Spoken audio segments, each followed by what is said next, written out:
mi nombre es Sandra Hernández,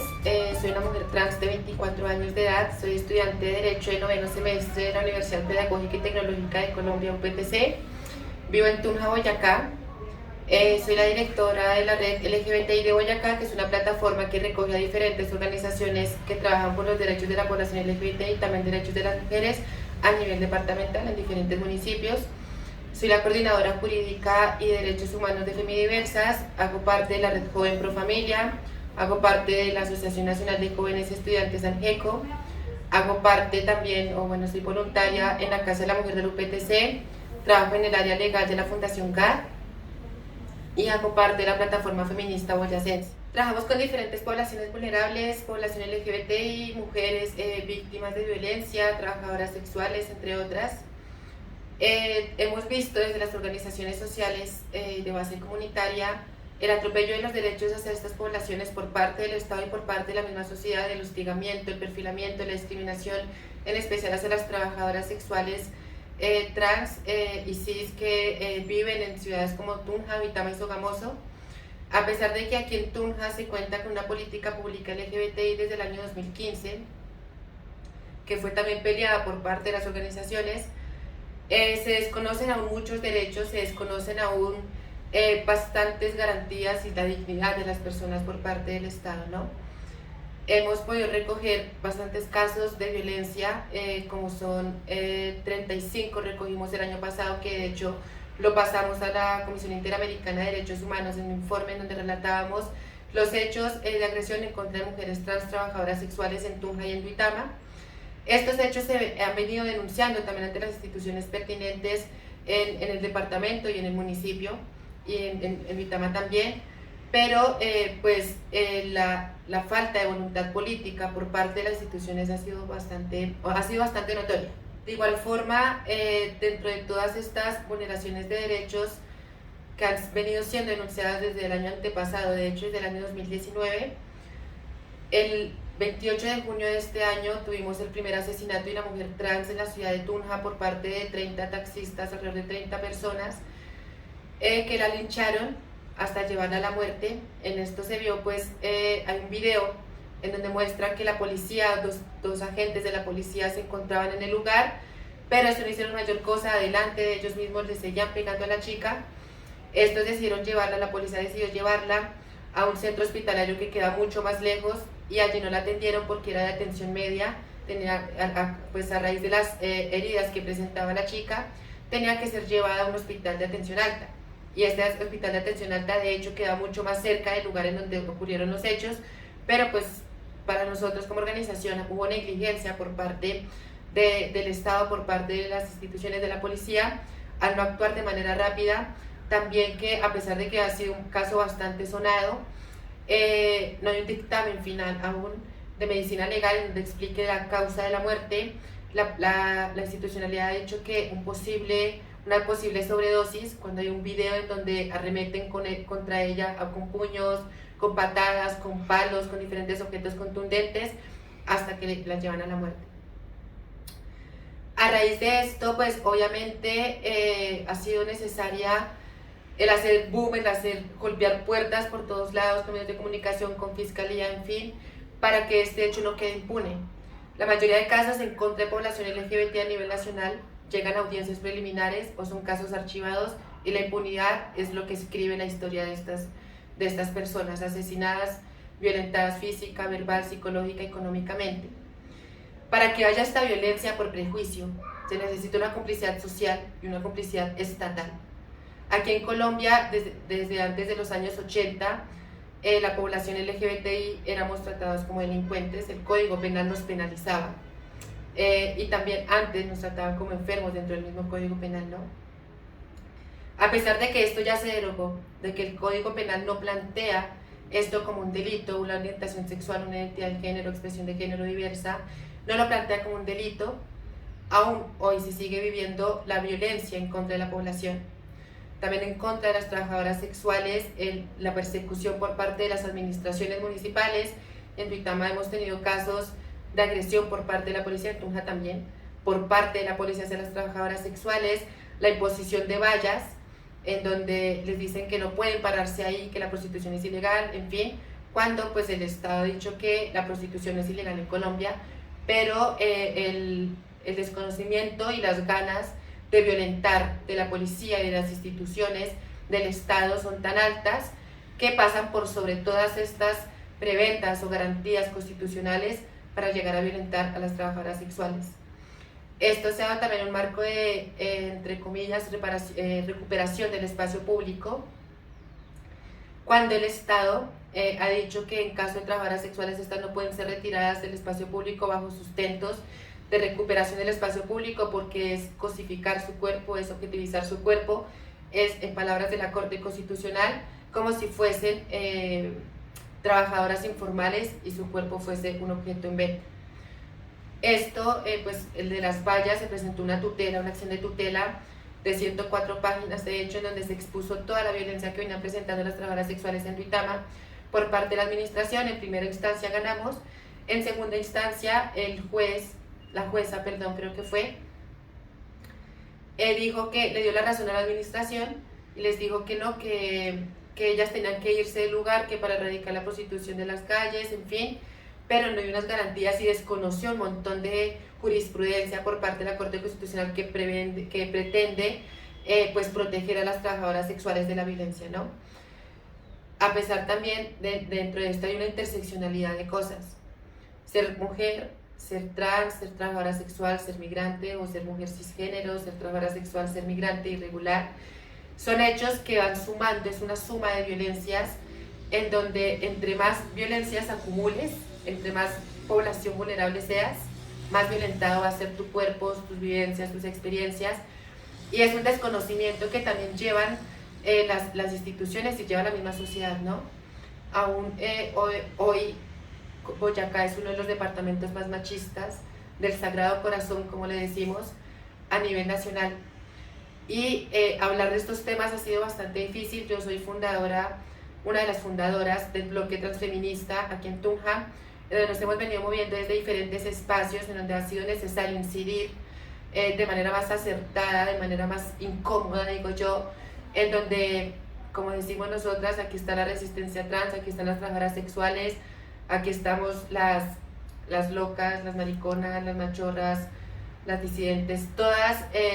acuerpando un territorio en donde siempre nos han querido excluir, ¿no? Habitando ciertos sitios, ciertos espacios, en donde siempre nos han querido correr, pero diciendo aquí estamos y aquí seguiremos juntas, ¿no? Esto ha permitido también que, pues de cierta manera, logremos una mayor incidencia a nivel institucional en cuanto a denuncias de violencias de las organizaciones y demás, tratar de evitar esta revictimización. También trabajamos desde las áreas psicosociales, desde el área jurídica, en acompañamiento a víctimas de violencia, ya sea por parte del Estado o por parte de la misma sociedad, que ha sido bastante necesario también en la articulación con otras organizaciones, entendiendo que cada una podemos aportar desde nuestra interdisciplinariedad, entendiendo también que habemos personas profesionales, otras que no son profesionales, o que estamos en curso, digamos, para hacerlo, pero desde nuestras experiencias, desde nuestros saberes, desde ese intercambio de saberes tan necesario, ha sido bastante importante. A nivel Latinoamérica, las mujeres trans tenemos un promedio de vida de 35 años de edad. A nivel nacional, aquí en Colombia, el promedio de vida de las mujeres trans es de 27 años, que es lo que hemos podido venir recogiendo desde las organizaciones, y que obviamente deja ver un montón de necesidades.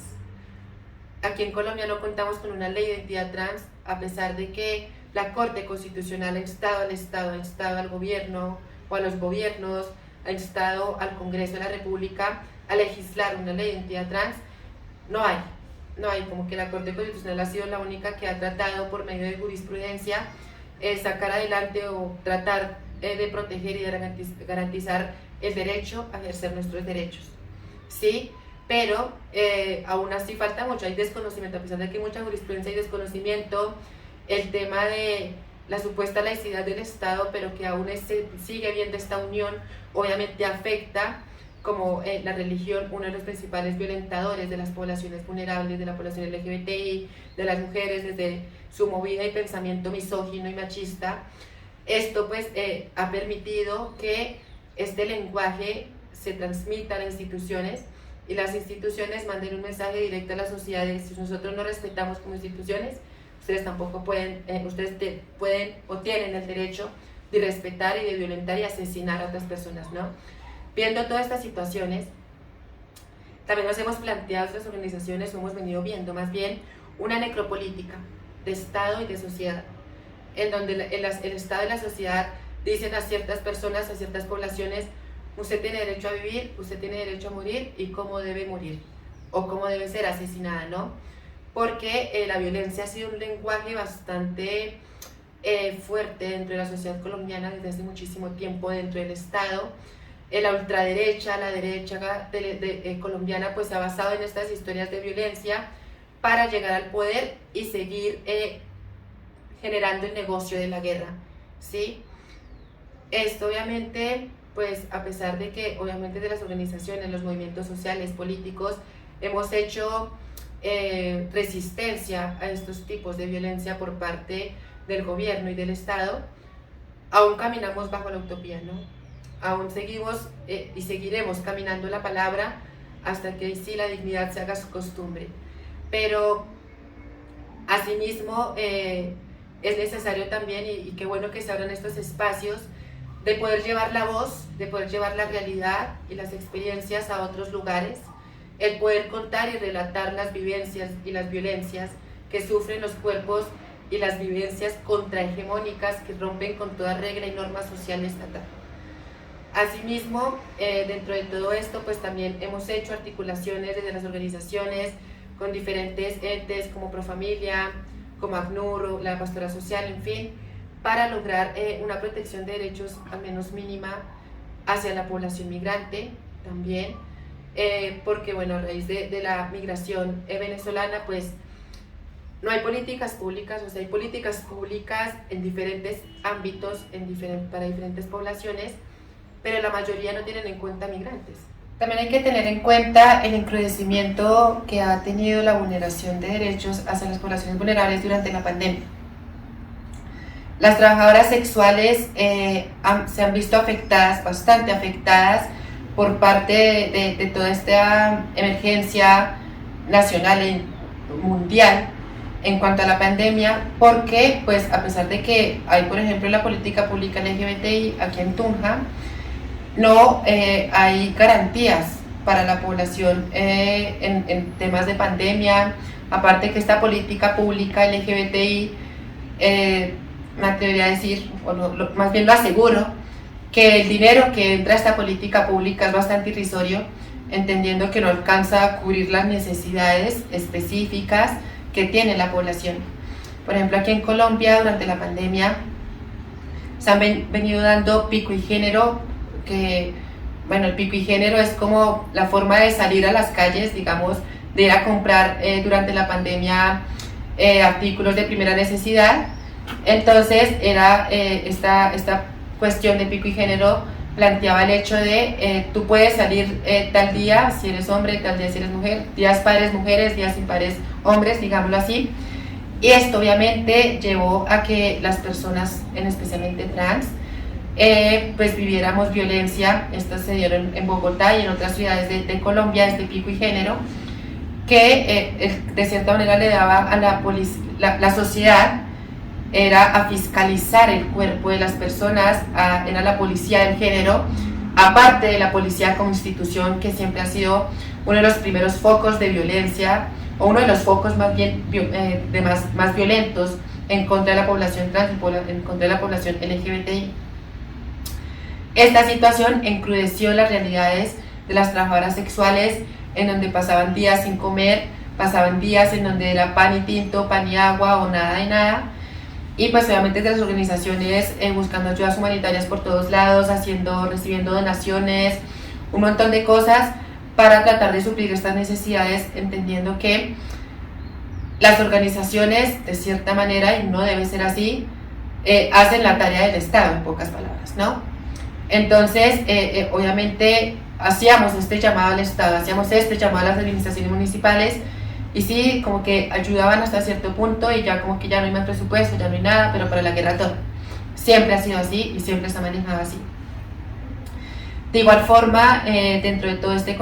dentro de todo este contexto de pandemia llegó el paro nacional, que empezó el 28 de abril del 2021, a raíz de, pues, obviamente, el inconformismo social en contra del gobierno actual de Duque y de Uribe,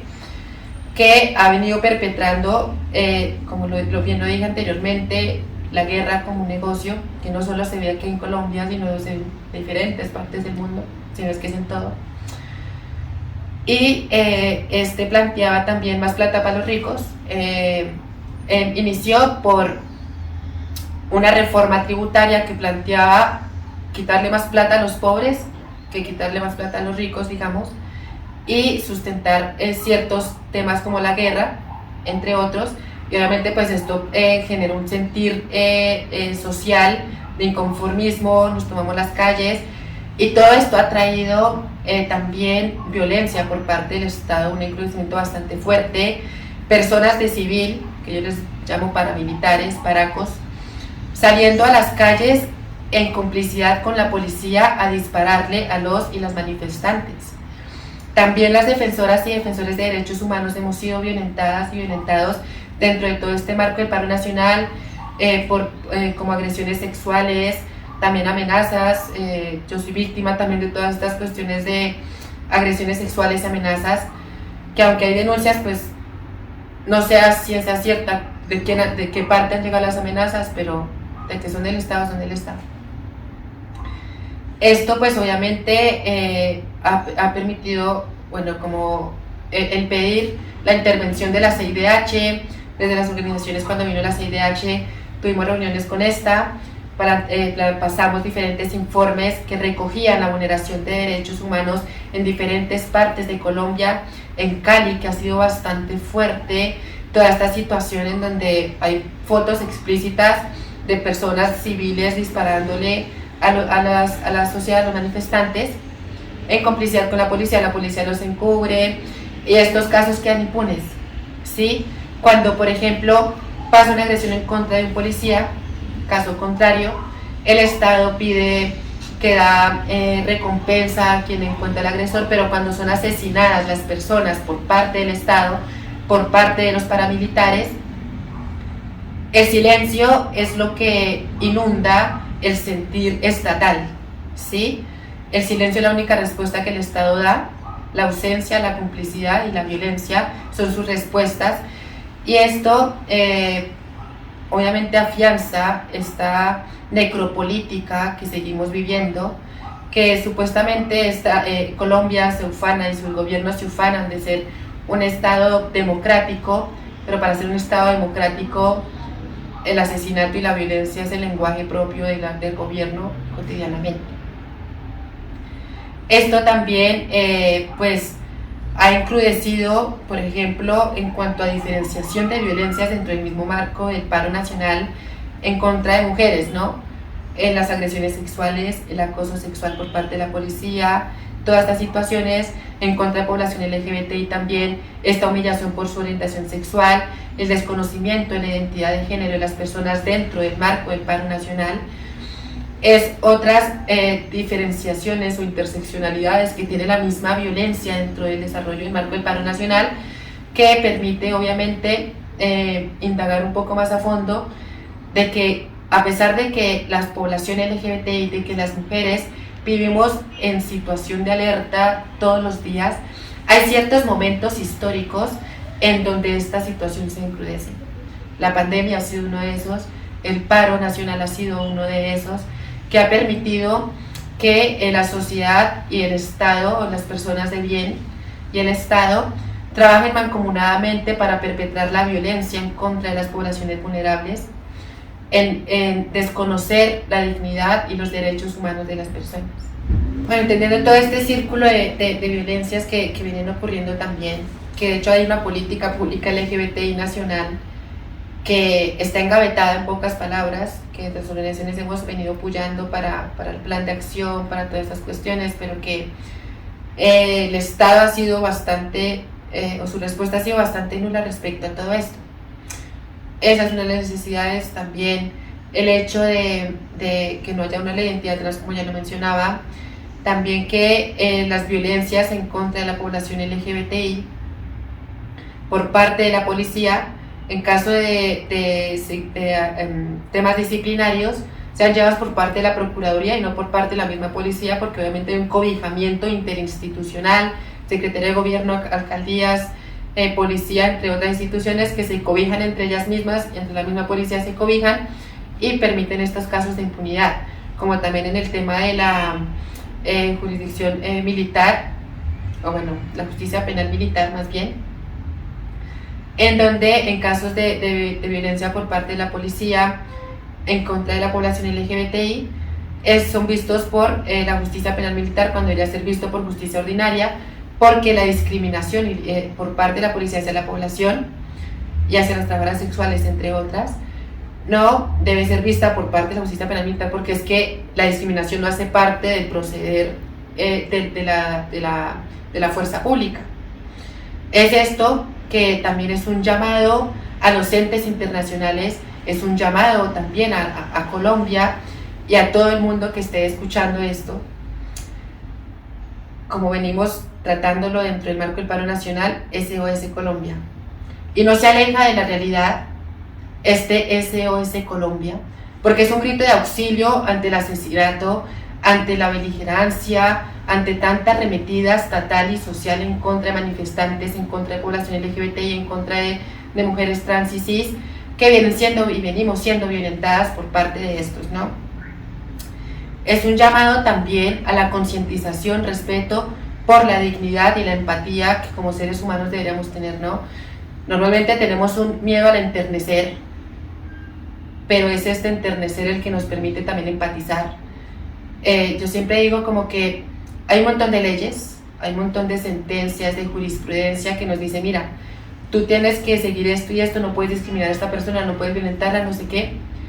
Pero más allá de esas leyes, tenemos que entendernos como sociedad desde la empatía y ser activistas del amor. Me parece bastante importante que también desde estos liderazgos, estos entes, organizaciones internacionales de otros países, hagan un llamado de atención al Estado colombiano, hagan un llamado a que todos estos atropellos en contra de los derechos humanos sean erradicados, se mitiguen estas situaciones, se erradiquen estos hechos de violencia y se prevenga también por la protección definitiva de las poblaciones vulnerables del país, por este país que dice ser democrático, pero que desconoce y arremete en contra de los derechos de toda una sociedad, que se manifiesta desde el inconformismo, que se manifiesta desde los atropellos que históricamente, por ejemplo, hemos vivido las mujeres y la población LGBTI, y que el Estado sigue desconociendo, que el Estado sigue avivando antes esta llama que enciende el poder del pueblo, que es bastante importante, pero que de todas maneras no iría a pasar así, ¿no? Si éramos en un Estado democrático y que respeta los derechos y que la Constitución es hermosa y protege la pluralidad y protege la laicidad del Estado, no estaría pasando toda esta situación. No tendríamos que estar activando rutas en atención a víctimas de violencia, no tendríamos que estar denunciando ante entes internacionales el asesinato, el hostigamiento, el perfilamiento y la discriminación en contra de poblaciones vulnerables, en contra de manifestantes, si la realidad que plantea en la Constitución, o no la realidad, sino lo que plantea la Constitución se hiciese realidad, se materializara en una voz que grita dignidad, en una voz conjunta que dice al Estado no más, porque los derechos humanos y la dignidad deben premiar sobre la violencia, deben premiar sobre los sesgos que se tienen, porque el lenguaje que nos han enseñado en este país es a ser violentos, es a ser violentas, y que ha venido, y vuelvo y digo, creando una necropolítica que no es mentira, que es verdad y se ajusta a la realidad actual e histórica de Colombia, que a pesar de tanta violencia de tantos años, sigue ocurriendo, sigue pasando por los cuerpos, sigue sintiéndose y sigue siendo el pan de cada día de muchas personas que estamos al margen, que estamos en la periferia, que no tenemos acceso o que no tenemos el derecho de ejercer nuestros derechos.